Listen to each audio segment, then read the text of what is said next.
प्रिय दर्शकों नमस्कार, मैं पंडित जी.एस. कौशिक आपका स्वागत करता हूं आपके अपने YouTube चैनल जी.एस. घृत कौशिक में। आज मैं आपको बताने वाला हूं श्राद्ध पक्ष की बड़ी अमावस्या के दिन ऐसा कौन सा उपाय किया जाए जिसके करने से बच्चों की शादी में जो विलंब चल रहा है, जो अड़चने आ रही हैं, जो बनती बनती बात भी बिगड़ जा रही हैं, इन सब से आपको छुटकारा मिल जाए। बच्चों की उम्र जब बढ़ जाती है और उनकी शादी समय पर नहीं हो पाती है तो माता पिता बड़े परेशान हो जाते हैं। परेशान तो बच्चे भी होते हैं, लेकिन बच्चों से कहीं ज़्यादा परेशान माता पिता हो जाते हैं। इस परेशानी का एक कारण ये भी बनता है कि भगवान का दिया हुआ आपके पास सब कुछ होने के बावजूद भी शादी नहीं हो पाती है। आपके बच्चे दिखने में सुंदर भी हो सकते हैं, अच्छी खासी जॉब भी कर रहे हैं, अच्छा खासा पैसा भी वो कमा रहे हैं, आपका घर भी सुंदर है, लेकिन फिर भी शादी नहीं हो रही है। कई बार जन्म कुंडली में ऐसी कंडीशन बन जाती है, ग्रह और नक्षत्रों का ऐसा योग बन जाता है जिसके चलते विवाह में लगातार विलंब होता रहता है। कई बच्चों की जन्म कुंडली में पितृदोष बन जाता है, कई बच्चों की जन्म कुंडली में काल सर्प दोष बन जाता है, कई बच्चों की जन्म कुंडली में मंगल दोष बन जाता है और कई बच्चों की जन्म कुंडली में राहु, केतु और शनि का बहुत ही बुरा प्रभाव हो जाता है। तो ऐसी सिचुएशन में लगातार विवाह में विलंब होता रहता है। रिश्ते आएंगे, बातें चलेंगी, लेकिन कोई भी बात, कोई भी रिश्ता शादी में कन्वर्ट नहीं हो पाता है, सफलता तक नहीं पहुंच पाता है, बीच में ही ब्रेक हो जाता है। और कई बार रिश्ता पक्का हो भी जाए तो एंड में जाकर के कोई ना कोई ऐसी बात निकल करके सामने आएगी जिसके चलते रिश्ता टूट जाता है। कभी लड़के वालों की तरफ से ना हो जाती है और कभी लड़की वालों की तरफ से ना हो जाती है, या फिर आपको अपने मन मुताबिक अच्छा रिश्ता मिल नहीं रहा है। देखने वाले आएंगे, देख करके चले जाएंगे, लेकिन किसी भी प्रकार का पॉजिटिव रिप्लाई उनसे हमें मिल नहीं पाता है। आपकी उम्र लगातार बीतती जाती है। आप 25 साल के हो सकते हैं, आप 28 साल के हो सकते हैं, आप 30 साल के हो सकते हैं, आप 35 और 40 साल के भी हो सकते हैं और अभी तक आपका रिश्ता कहीं पर फिक्स नहीं हुआ है। तो ये कार्यक्रम आप शुरू से लेकर के अंत तक जरूर देखें, क्योंकि आज का जो उपाय है ये उपाय उन माता पिताओं के लिए है जो अपने बच्चों की शादी को लेकर के परेशान रहते हैं। ये उपाय माता भी कर सकती है, पिताजी भी कर सकते हैं, भाई भी कर सकता है, बहन भी कर सकती है, भाभी भी कर सकती है।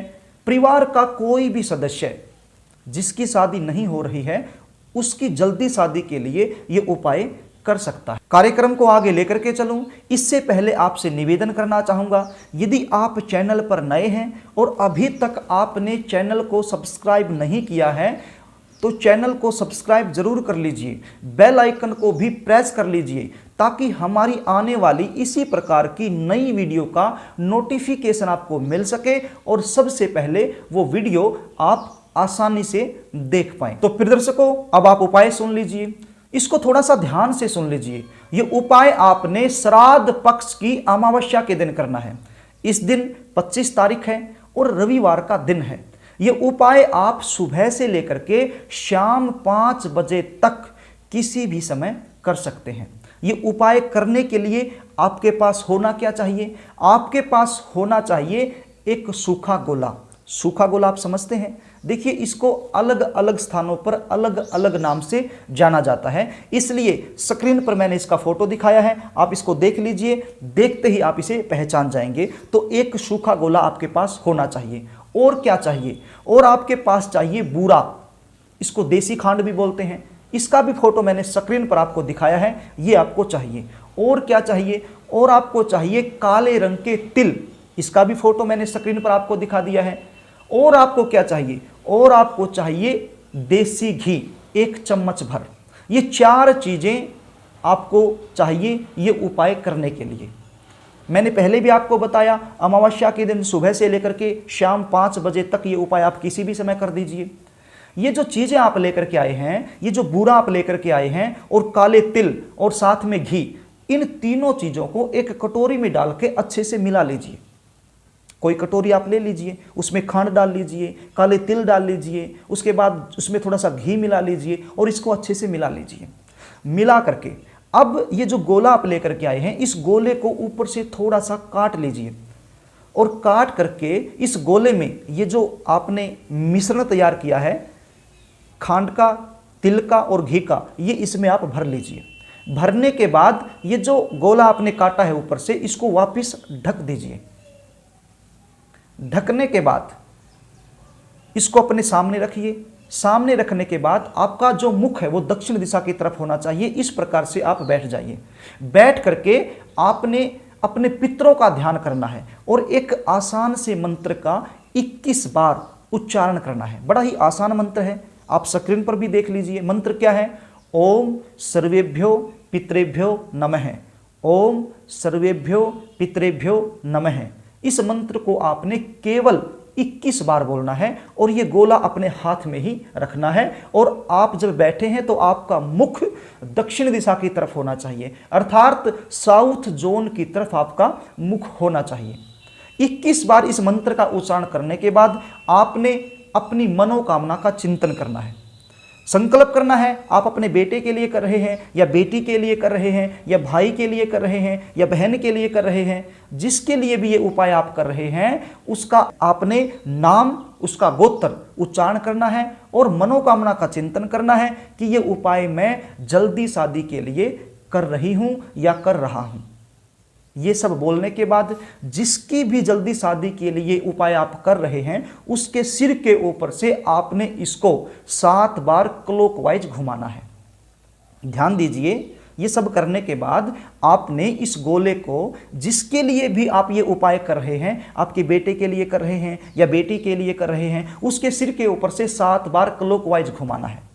और यदि बच्चा घर में नहीं है, कई बार क्या होता है कि बच्चे विदेश में रहते हैं, प्रदेश में रहते हैं, जॉब के लिए बाहर होते हैं, घर में नहीं होते हैं, तो फिर उसके फोटो से भी आप 7 बार क्लॉकवाइज इसको घुमा लीजिए। क्लॉकवाइज समझते हैं, घड़ी जिस दिशा में चलती है इसी प्रकार से आपने 7 बार घुमाना है। घुमा करके इसको वहां लेके जाना है जहां पर छोटी छोटी चींटियां घूमती हैं, आपको आसानी से मिल जाएंगी। आप किसी पार्क में चले जाइए या किसी ऐसी जगह पर चले जाइए जहां पर खुला स्थान हो, तो वहां पर छोटी छोटी चींटियां आपको बहुत मिलेंगी। वहां पर जाकर के उन चींटियों के रास्ते में इस गोले को आपने जमीन में दबा देना है। यदि कहीं भी आपको चींटियां ना मिले तो फिर पेड़ के नीचे शायद ये चींटियां आपको मिल जाएं, तो वहां आप देख लीजिए। तो आपने प्रयास करना है, देख लीजिए जहां भी आपको चींटियां मिले उन चींटियों के पास, उन चींटियों के रास्ते में आपने एक थोड़ा सा जमीन को खोदना है और उस जमीन में इस गोले को दबाना है। दबाना किस प्रकार से है? इतना सा दबा दीजिए ऊपर से जो हिस्सा आपने काटा था वो ऊपर रहे, मतलब पूरा जमीन में नहीं दबाना है, वो हिस्सा दिखता रहना चाहिए ताकि वो छोटी छोटी चींटियां इसको खा सकें। प्रिय दर्शकों, शास्त्रों की मान्यता है ये जो चींटियां हैं इस गोले को जब तक पूरा खा जाएंगी तब तक आपका रिश्ता आ जाएगा। बड़ा ही सटीक एवं प्रभावशाली उपाय है और आजमाया हुआ उपाय है। बस ये गोला दबा करके आप अपने घर आ जाइए। केवल इतना सा उपाय आपने करना है। बड़ा ही आसान उपाय है, सटीक है, प्रभावशाली है। तो प्रिय दर्शकों, आशा करता हूं कि आपको ये समझ में आ गया होगा और ये उपाय आप अमावस्या के दिन जरूर करेंगे।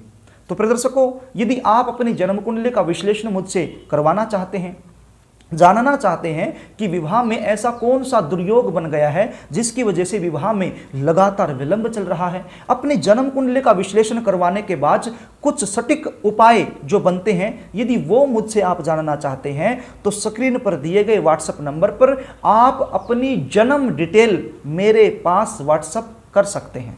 मैं पूरी सहायता करने की कोशिश करूंगा। तो प्रिय दर्शकों, यदि कार्यक्रम आपको अच्छा लगे तो वीडियो को लाइक करना, शेयर करना, कमेंट करना, साथ ही यदि अभी तक आपने चैनल को सब्सक्राइब नहीं किया है तो सब्सक्राइब जरूर कर देना ताकि आप हमसे जुड़े रहें। तो प्रिय दर्शकों, आज के लिए बस इतना ही। कल फिर मिलेंगे, तब तक के लिए नमस्कार।